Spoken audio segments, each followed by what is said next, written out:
All right, as we can see, we've been joined by actor, entrepreneur, founder, and United Football League co-owner, the Grand Marshal for the 66th running of the Daytona 500, Dwayne "The Rock" Johnson.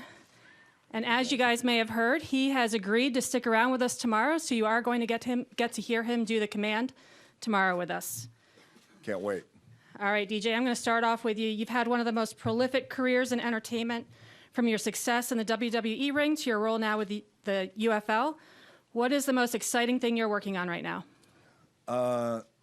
First of all, it's good to see everybody. Good to be here. This is my first time in Daytona. As many of you may or may not know, I'm a Florida boy, right down the road, University of Miami, best college in Florida. There you go. We got one. I was looking to get a reaction to that. So it's great to be here. I would say the most exciting thing that I have going on right now is being the Grand Marshal for the Daytona 500. It's awesome. You know, when you are just a sports fan, something like this really becomes an honor and a privilege. So I'm a lucky guy to be in this position in my career to have been asked to be the Grand Marshal and say those four iconic words. Much different than the words I usually hear, which is, honey, don't do that. But super excited about it. And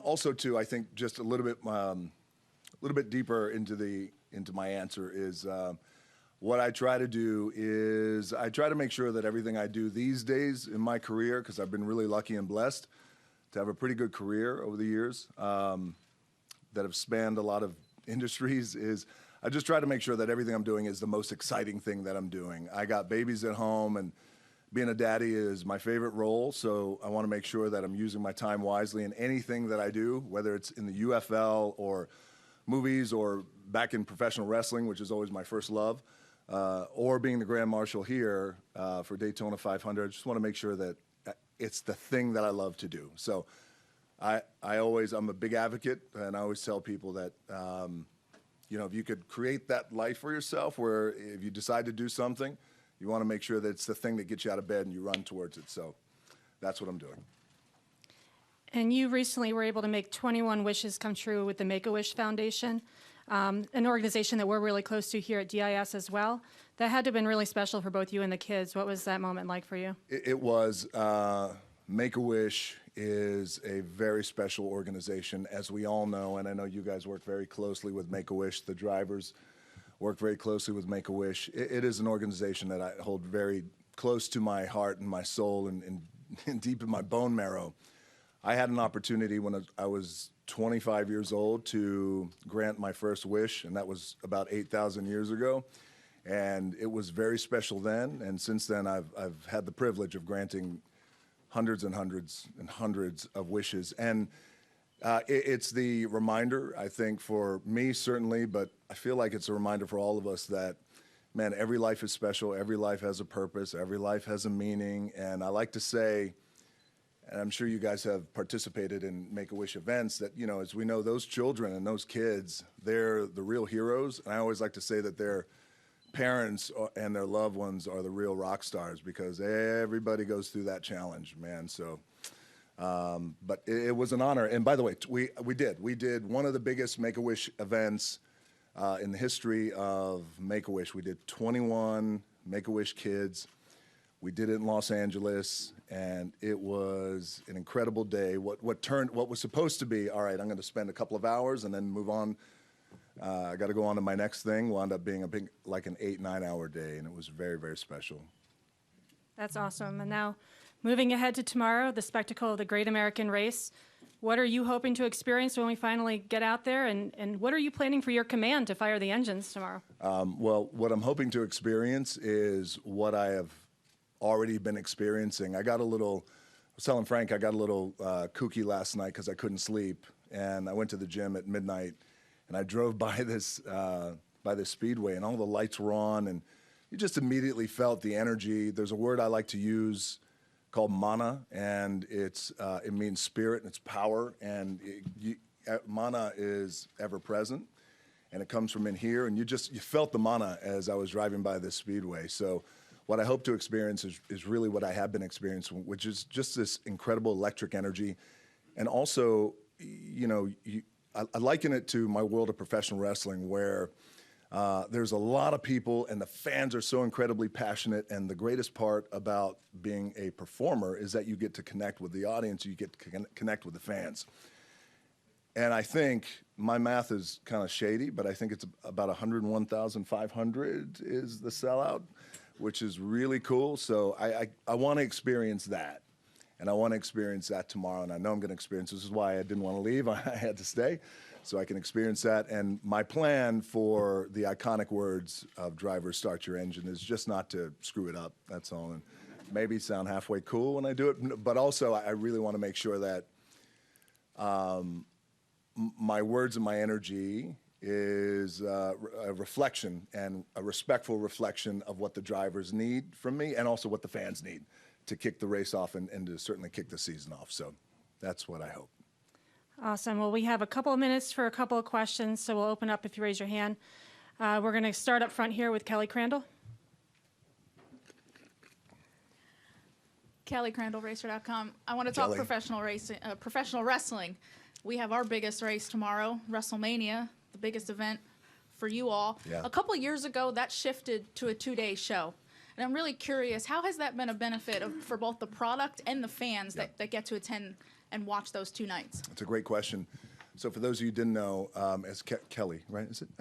She had said we've extended WrestleMania, which was for years and years, 1 day. Now we've extended it to 2. And it's worked out really wonderfully. I think on the business side for us and our sponsors and our partners, it works out great. The economics, you hope, work out good for us, again, on the business side. But I think perhaps more importantly than that is the fans get an opportunity to enjoy 2 days of the Super Bowl, if you will, and enjoy great matches, great entertainment, and also, in addition to that, we get to create more opportunities for the wrestlers and for the performers. And I grew up in the world of wrestling. For those of you who don't know, I was born into it. My grandfather wrestled, my dad, my cousins. My grandmother was the first promoter in Hawaii. So I come from a long lineage. So creating opportunity for wrestlers and performers is something that is very important to me and important to us as a company. So I can't wait. In this WrestleMania 40, we look to put on, hopefully, the biggest WrestleMania of all time. I am returning into the ring, so I'm going to put the spandex on, and I got to start my diet, and I can't wait. I think we are creating something that should be, I think, pretty cool for the fans and pretty entertaining. Along those same lines, this program, now that you're talking about leading a WrestleMania, how different and how meaningful has it been to really really lean into that family lineage that you just talked about? Because it's been mentioned throughout your career, but I can't recall this. You guys are really into it now and using that with Roman and Cody. That's right. So in our world of WWE, we're really leaning into, as Kelly was saying, with our heels and baby faces. That's parlance for good guys, bad guys. The Rock, the big bad wolf, The Rock, Denny Hamlin, for example, which I love. We'll get to in a second. And so we decided to really lean into the idea of families and lineage and culture. And when you think about it, it's pretty cool when you look at the family tree. As I was saying, I grew up in the world of professional wrestling, but when you look at the actual family tree of Maivia, Johnson, Anawa'i, it's pretty spectacular, and it's pretty cool. Again, and just creating more and more opportunities for not only my family, which I'm incredibly grateful for, but for other wrestlers too and other performers. Thank you. We'll go to Alan Cavana. Alan Cavana, Sirius XM NASCAR Radio. To the point of what you just mentioned, one of the favorites to win this race is Denny Hamlin. Yeah. He could win and get booed by the crowd. You're going through that right now, getting the boos. What is that like? Is it more fun to get booed? What is it like being the villain? Because right now, one of our top stars in NASCAR kind of is the villain. Being the villain is the greatest thing in the world.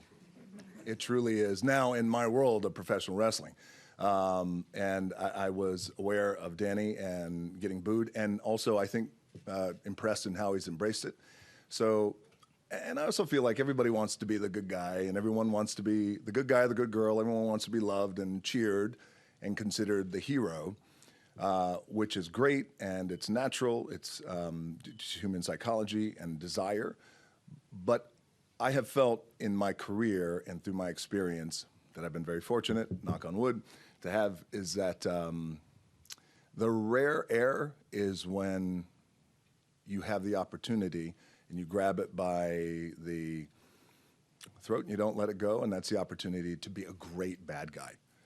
And in this case with me, coming back to WWE, for those of you who may not know, the character of The Rock has turned heel, and I always say that the best parts of the times that I played heel, which is now, is it always comes from a place of truth. And I always think that that's really the best and greatest bad guys and villains out there. Bad guys, bad girls, the villains are coming from a place of truth. So one of the cool things that being a great bad guy and a great villain offers, and this is my advice to Denny, is not only do you embrace it, but also you get the opportunity to say and do a lot of things that people can't. And a lot of people wish they can. But they don't, so you don't have to. Let me and Denny do the talking and get the booze. Thanks for being here. Thank you, man.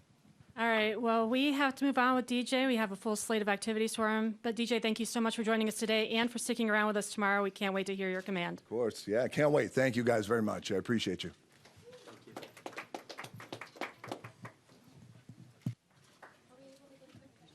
Sure.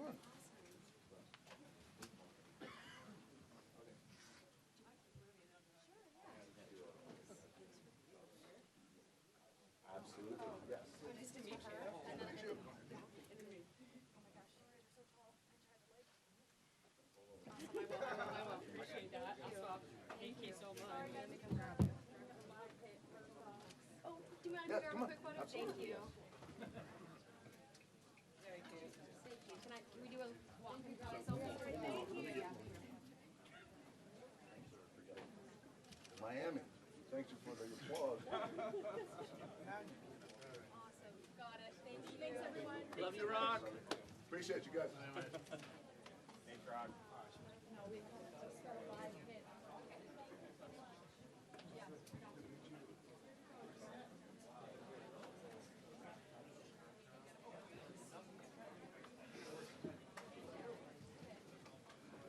Would you like the Rock's water?